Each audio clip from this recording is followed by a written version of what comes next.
नमस्कार दोस्तों, मैं अब्दुल कलाम आजाद आरजेड क्लासेस में आपका स्वागत करता हूं। आज है 20 जून। 20 जून से करंट अफेयर्स के जितने भी इंपॉर्टेंट क्वेश्चन हैं उन सबको अपने इस वीडियो में कवर किया जाएगा, उन सबका विश्लेषण भी किया जाएगा, जो भी इंपॉर्टेंट फैक्ट्स होंगे उन सबको बताया जाएगा। अगर आप हमारे चैनल पर नए हैं तो प्लीज़ सब्सक्राइब करें, लाइक करें, बेल आइकन प्रेस करें, जिससे कि प्रत्येक दिन के आने वाली वीडियोज़ की नोटिफिकेशन सबसे पहले आप तक पहुँच सके। और आप अगर हमें इंस्टाग्राम पे फॉलो करना चाहते हैं तो आप इंस्टाग्राम पे फॉलो कर सकते हैं, फेसबुक पे फॉलो कर सकते हैं, टेलीग्राम ज्वाइन करना चाहते हैं तो टेलीग्राम ज्वाइन कर सकते हैं। इन तीनों का लिंक आपको डिस्क्रिप्शन के अंदर दिया गया है, वहां से आप जाकर के ज्वाइन कर सकते हैं। प्लीज पूरा वीडियोस देखिएगा। अंत में मैं आपसे एक क्वेश्चन पूछूंगा, उसका जवाब आप मुझे कमेंट बॉक्स में दे सकते हैं। और इस वीडियोस की पीडीएफ लिंक आपको डिस्क्रिप्शन में मिलेगा, वहां से आप इसको डाउनलोड कर सकते हैं। तो चलिए शुरू करते हैं। पहला question, international day for the elimination of sexual violence in conflict कब मनाया जाता है? तो प्रत्येक वर्ष 19 जून को यह मनाया जाता है। इसके मनाने के पीछे का कारण, तो ये पूरी दुनिया भर में यौन हिंसा के पीड़ितों और संघर्ष कर बचे लोगों को सम्मानित करने के लिए तथा ऐसे सभी लोगों को श्रद्धांजलि अर्पित करने के लिए मनाया जाता है जिन्होंने निडर होकर के लड़ते हुए पूरा अपना जीवन लगा दिया। तो ये बहुत ही महत्वपूर्ण इंपॉर्टेंट फैक्ट है। ये प्रत्येक वर्ष 19 जून को मनाया जाता है। इसकी शुरुआत 2015 में हुई थी, तो ये याद करिएगा, इंपॉर्टेंट फैक्ट है। अदर इंपॉर्टेंट डेट्स आए हैं, उनको हम लोग देख लेते हैं।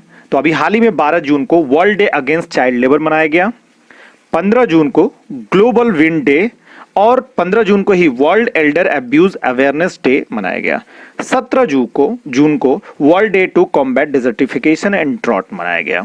इन सब के बारे में मैंने डिटेल से बताए थे, आप पुरानी वीडियोस जरूर देखिए। आपको एवरीडे, आपको प्रत्येक दिन करंट अफेयर्स की सुबह 5 बजे वीडियोस मिलती हैं, तो प्लीज आप जुड़े रहिए हमारे साथ प्रत्येक दिन के करंट अफेयर्स के लिए। चलिए अगले क्वेश्चन की तरफ आगे बढ़ते हैं। विश्व सिकल सेल दिवस कब मनाया जाता है? तो प्रत्येक वर्ष 19 जून को विश्व सिकल सेल दिवस मनाया जाता है। अब क्यों मनाया जाता है, महत्वपूर्ण बात।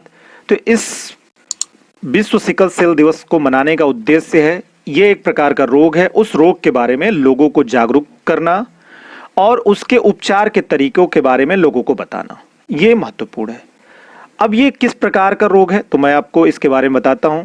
एक आम वंशानुगत बीमारी है जो कि ब्लड के अंदर हीमोग्लोबिन में एक प्रकार की असामान्यता है।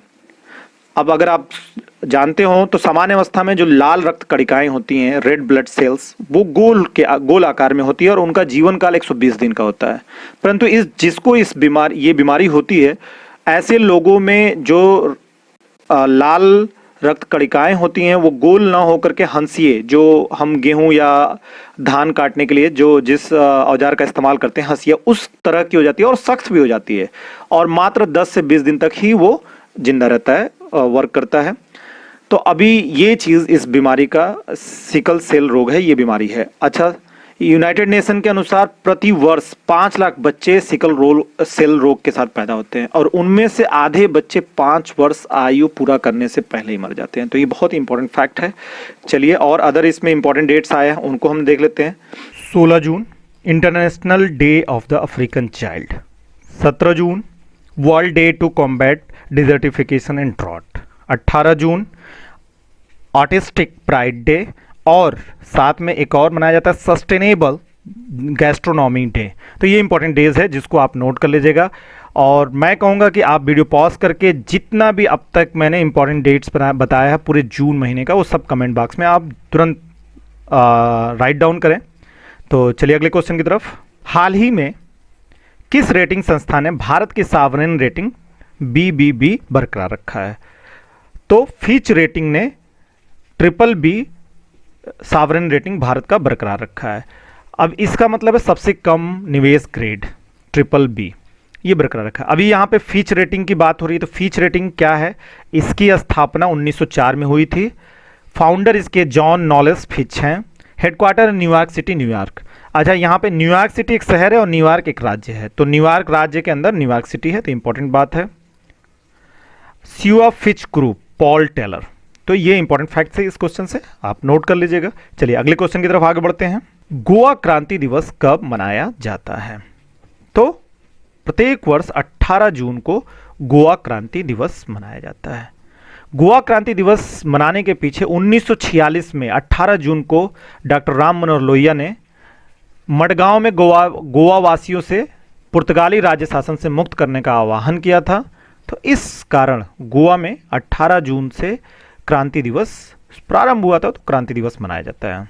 अच्छा, इंपॉर्टेंट फैक्ट ये है कि गोवा 19 दिसंबर सन 1961 को 19 दिसंबर सन 1961 को क्या हुआ, आज़ाद हुआ। यहाँ पे आप देख सकते हैं गोवा मुक्ति दिवस मनाया जाता है। तो प्रत्येक वर्ष 19 दिसंबर को गोवा मुक्ति दिवस मनाया जाता है, यानी 1961 में गोवा आज़ाद हुआ था। किससे आज़ाद हुआ था? पुर्तगाल से। तो ये है। अब यहाँ पे अदर इंपॉर्टेंट फैक्ट्स अगर हम देखना चाहें गोवा के बारे में, तो ये 30 मई 1987 को एक पूर्ण राज्य बना था। इस समय इसकी राजधानी पणजी है, पंजिम भी बोलते हैं। 2 जिले हैं। इसके मुख्यमंत्री हैं प्रमोद सावंत, जो बीजेपी यानी बीजेपी की वहाँ पे गवर्नमेंट है। विधानसभा की कुल 40 सीटें हैं, लोकसभा की 2 सीटें हैं, राज्यसभा की 1 सीटें हैं। गोवा मुक्ति दिवस 19 दिसंबर को मनाया जाता है। ये भारत का सबसे छोटा राज्य है क्षेत्रफल की दृष्टि से। तो चलिए अगले क्वेश्चन की तरफ आगे बढ़ते हैं। सरल होम लोन स्कीम किसने लॉन्च की है? तो अभी हाल ही में ICICI होम फाइनेंस ने सरल होम लोन स्कीम लॉन्च किया है। अब इस लोन के तहत महिलाओं, निम्न मध्यम आय वाले ग्राहक और आर्थिक रूप से कमजोर वर्ग को लोन दिया जाएगा जिनकी अधिकतम आय 6 लाख रुपया प्रति वर्ष है।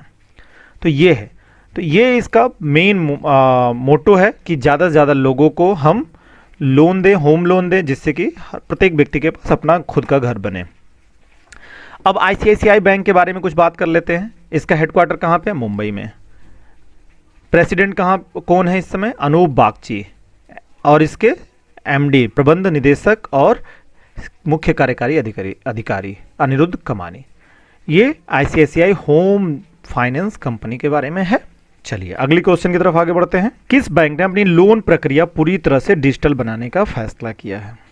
तो बैंक ऑफ बड़ौदा ने अपनी लोन प्रक्रिया को पूरी तरह से डिजिटल बनाने का फैसला किया है। अब इसमें किसी भी प्रकार का लोन जैसे कि होम, कृषि या सूक्ष्म लघु उद्यम, पर्सनल और ऑटो लोन, ये सभी प्रकार के लोन पूरी तरह से डिजिटल होगा। अभी यहाँ पे बात हो रही है बैंक ऑफ बड़ौदा, तो बैंक ऑफ बड़ौदा के बारे में कुछ इंपॉर्टेंट फैक्ट्स जान लेते हैं। तो ये 20 जुलाई 1908 को बना था। इसके फाउंडर थे महाराज सयाजी राव गायकवाड़ तृतीय। उस समय बड़ोदरा के ये राजा हुआ करते थे। इसका हेडक्वार्टर बड़ोदरा गुजरात में है। इस समय इसके चेयरमैन हैं हसमुख अदिया और MD और CEO है संजीव चड्ढा। अच्छा, बैंक ऑफ बड़ौदा की बात हो रही है, तो अभी हाल ही में बैंक ऑफ बड़ौदा में विजया बैंक और देना बैंक का विलय हुआ है। तो ये इंपॉर्टेंट फैक्ट्स है, नोट कर लीजिएगा। चलिए अगले क्वेश्चन की तरफ आगे बढ़ते हैं। किस राज्य ने 18 जून को मास्क दिवस के रूप में मनाया? कर्नाटक ने 18 जून को पूरे राज्य में मास्क दिवस के रूप में 18 जून को सेलिब्रेट किया है। अब मास्क डे सेलिब्रेट करने के पीछे का उद्देश्य है कि लोगों के अंदर इस बात की जागरूकता हो कि वो ज़्यादा से ज़्यादा मास्क पहने, सैनिटाइजर्स का इस्तेमाल करें, साबुन से हाथ धोएं और सोशल डिस्टेंसिंग, इन सब मानदंडों का पालन करें। इन सब चीज़ों के लिए 18 जून को कर्नाटक में मास्क डे मनाया गया। क्वेश्चन नंबर 8, एयरवेंटी मोबाइल ऐप किस शहर में लॉन्च किया गया? तो अभी हाल ही में मुंबई में एयरवेंटी मोबाइल ऐप लॉन्च किया गया। अब इस मोबाइल ऐप को लॉन्च करने का मकसद है कि इस ऐप के जरिए कोई भी व्यक्ति ICU बेड और वेंटिलेटर की स्थिति के बारे में आप जान पाएंगे कि किसी हॉस्पिटल के अंदर कितने ICU में बेड खाली हैं, वेंटिलेटर खाली हैं, उस उपलब्धता के बारे में ये एयरवेंटी एप्लीकेशन काम करेगा। अब यहाँ पे मुंबई है और मुंबई महाराष्ट्र राज्य का शहर है, तो उसके बारे में हम बात करते हैं। तो अभी महाराष्ट्र के बारे में कुछ इंपॉर्टेंट फैक्ट्स जान लेते हैं। महाराष्ट्र कब बना था? 1 मई 1960 को बना था। इसकी राजधानी मुंबई है और नागपुर विंटर में उसकी राजधानी, महाराष्ट्र की राजधानी नागपुर बन जाता है। कुल 36 जिले हैं। उद्धव ठाकरे शिवसेना पार्टी के मुख्यमंत्री हैं। इनको आप इस तस्वीर में देख सकते हैं। विधानसभा की कुल 288 सीटें हैं, लोकसभा की 48 सीटें हैं, राज्यसभा की 19 सीटें हैं। क्षेत्रफल में ये भारत का तीसरा सबसे बड़ा राज्य है और पॉपुलेशन में दूसरा सबसे बड़ा राज्य है। प्रथम राज्य उत्तर प्रदेश है, जहां लगभग 22 करोड़ की आबादी है और यहां पे लगभग 12 करोड़ की आबादी है। चलिए अगले क्वेश्चन की तरफ आगे बढ़ते हैं। आई लैब की शुरुआत किसने किया? तो हाल ही में डॉक्टर हर्षवर्धन ने आई लैब की शुरुआत की। आई लैब क्या है? इन्फेक्टिशियस डिजीज डायग्नोस्टिक लैब। अभी एक मोबाइल वैन है और इस वैन में लेबोरेटरी की फैसिलिटीज होगी जो भारत के अधिक से अधिक गाँव में, दूर दराज इलाकों में जहाँ पर लैब की सुविधा नहीं होती है, जहाँ पे कोविड-19 से जुड़े हुए मरीजों का सैंपल लेने में कठिनाइयाँ होती हैं, ऐसे जगहों से ये मोबाइल वैन कलेक्शंस लेगी। इन सब की शुरुआत डॉक्टर हर्षवर्धन ने किया है। अब इस लेबोरेटरी के अंदर जो मोबाइल वैन लेबोरेटरी है, इसमें कोविड-19 का परीक्षण तो होगा ही होगा, गैर कोविड-19 का भी परीक्षण होगा और उसी दिन परिणाम भी बताएगा ये। तो ये इंपॉर्टेंट फैक्ट्स हैं। अच्छा, यहाँ पे 3 नाम इस्तेमाल हुए हैं। डॉक्टर रविशंकर प्रसाद, तो ये कौन है? रविशंकर प्रसाद के बारे में आप जानिए। ये law and justice, electronic and information technology and communication, ये मिनिस्टर हैं, यूनियन मिनिस्टर हैं इस सारी चीज़ों के लिए। इनके पास 3 मंत्रालय हैं। Doctor Harshvardhan minister of science and technology, minister of earth science and minister of health and family welfare. तो ये भी 3 चीज़ों के मंत्री हैं। Kishan Reddy, G Kishan Reddy minister of state for home affairs हैं, तो ये केंद्रीय गृह राज्य मंत्री हैं। तो ये इंपॉर्टेंट फैक्ट्स हैं, नोट कर लीजिएगा। ये सारे चीज़ें आप नोट करते चलिए, बेहतर रहेगा। एक नोटबुक बनाइए। चलिए अगले क्वेश्चन की तरफ आगे बढ़ते हैं। भारत को संयुक्त राष्ट्र सुरक्षा परिषद में कौन सी बार अस्थायी सदस्य के रूप में चुना गया? 8वीं बार। 17 जून को अभी चुनाव हुआ है जिसमें भारत अस्थायी सदस्य के रूप में चुना गया है और उस भारत के साथ आयरलैंड, मैक्सिको और नॉर्वे को भी अस्थायी सदस्यों के रूप में चुना गया है। ये सारे इन सब लोग की जो देश हैं, आयरलैंड, मैक्सिको, नॉर्वे और भारत, इनका कार्यकाल जनवरी 2021 से शुरू होगा और 2022 तक कंप्लीट रहेगा। 2 साल के लिए चुनाव होता है। प्रत्येक वर्ष महासभा 5 गैर अस्थायी सदस्यों का चुनाव करती है। तो ये चीजें हैं। भारत 8वीं बार अस्थायी सदस्य के रूप में चुना गया है। अब यहाँ पे संयुक्त राष्ट्र सुरक्षा, यूनाइटेड नेशंस सिक्योरिटी काउंसिल के बारे में जाने तो ये 1945 में बना था। इसमें कुल 15 मेंबर होते हैं जिसमें 5 परमानेंट होते हैं। अब परमानेंट में कौन कौन है? चाइना है, फ्रांस है, यूनाइटेड किंगडम है, यूनाइटेड स्टेट है, रसिया है। ये 5 परमानेंट हैं। 10 नॉन परमानेंट होते हैं जिनका चुनाव हर 2 वर्ष पे हर प्रत्येक वर्ष होता है। 5 लोग का होता है, 5 लोग का एक अल्टरनेट पे होता रहता है। भारत इस चुनाव में 192 वैध वोटों में से 184 वोट हासिल किया है। तो ये है, ये सारे इंपॉर्टेंट फैक्ट्स हैं। कल का क्वेश्चन का जवाब, किस राज्य सरकार ने नौकरी पोर्टल कर्मभूमि का शुभारंभ किया था? तो कल हमने ये सवाल आपसे पूछा था, सही जवाब था पश्चिम बंगाल। सारे लोगों ने, जितने लोग कमेंट बॉक्स में दिया था, सही दिया था, तो बिल्कुल दिल खुश हो जाता है कि कोई गलत नहीं होता। आप लोग पढ़ रहे हैं, मुझे बहुत खुशी होती है। ऐसे ही लगातार आप पढ़ते रहिए, लगातार हमसे जुड़े रहिए। प्रत्येक दिन आपको ये करंट अफेयर्स के जितने भी इंपॉर्टेंट क्वेश्चन होते हैं वो मैं आपको लेकर के आता हूँ। ज़्यादा से ज़्यादा आप लाइक करें, हौसला बढ़ता रहता है और अच्छे से बेहतर करने की कोशिश करते रहेंगे। आज के लिए आपको सवाल देता हूँ और इसका जवाब आप मुझे कमेंट बॉक्स में दीजिएगा। मारुति सुजुकी ने किस बैंक के साथ फ्लैक्सिबल फाइनेंसिंग स्कीम शुरू किया है? तो 4 ऑप्शन है, जो सही होगा आप मुझे कमेंट बॉक्स में जरूर बताइएगा। अगर आप चैनल पर नए हैं तो सब्सक्राइब करें, प्लीज़ लाइक करें, ज़्यादा से ज़्यादा शेयर करें, अपने उन सारे दोस्तों फ्रेंड्स के पास शेयर करिए और उनको भी पढ़ने के लिए जागरूक करिए। अच्छी बात होता है 10 मिनट का एक वीडियो, 15 मिनट का एक वीडियो। 15 मिनट से आपका इस दिन में कुछ नहीं जाने वाला है, लेकिन अगर 15 मिनट आप इम्पोर्टेंस देते हैं तो एवरी 15 मिनट्स 10 क्वेश्चन हर दिन तैयार करेगा और आप सोचिए 30 दिन में आपके 300 क्वेश्चन तैयार हो जाएंगे। और इस तरह से कोई भी कंपटीशन का एग्जाम्स आप करंट अफेयर्स से आपका छूटने वाला नहीं है।